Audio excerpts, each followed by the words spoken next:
I'm going to show you today my favorite way of cutting gloves. What I like to do is cut an oval right around the knuckle here for me to stick my fingers through. I know the traditional way of cutting gloves is to cut them straight across at the knuckles, but what I found is that all that material kind of spread my fingers apart a little further than I like to. So I'm going to show you my way of cutting gloves. So what I do, I take my hand, go ahead and put it inside the glove, and just get a mental mark of where the bottom of my knuckle is here. Okay, so I know right there and right there. And then what I'm going to do is I'm going to cut it up about an inch up the glove.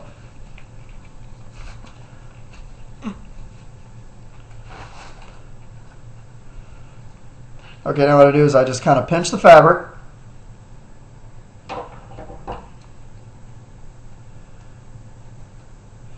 And then cut this, and it's kind of going to be, this hole is going to be football shaped. Okay, like that. Go down to the other one.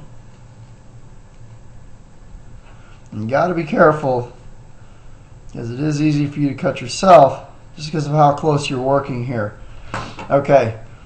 Now you can see now that I've cut these two little football-shaped holes out, these oval holes out, you can see how little material there is right here for my two fingers. Now what I do is I take my fingers and put them through the holes like this.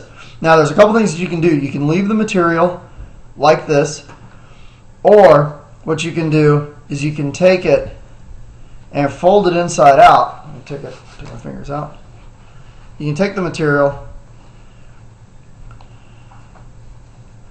fold it inside out,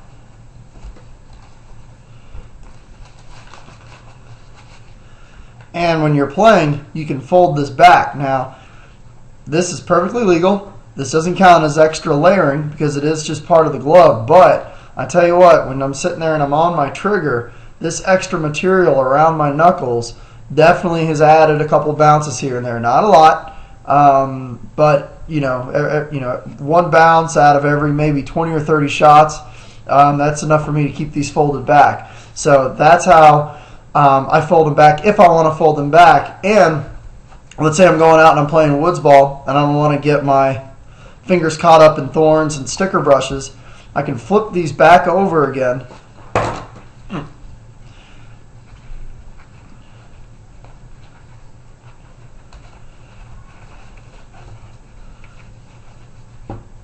Like that.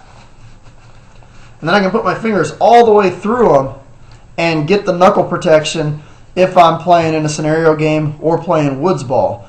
So my gloves are still functionally intact. My fingers are still protected. My whole hand is still protected.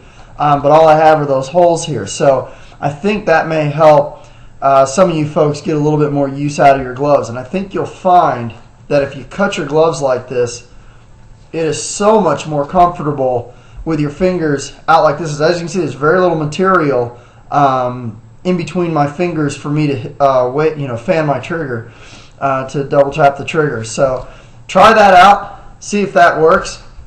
Email me if you have any questions. Thank you very much.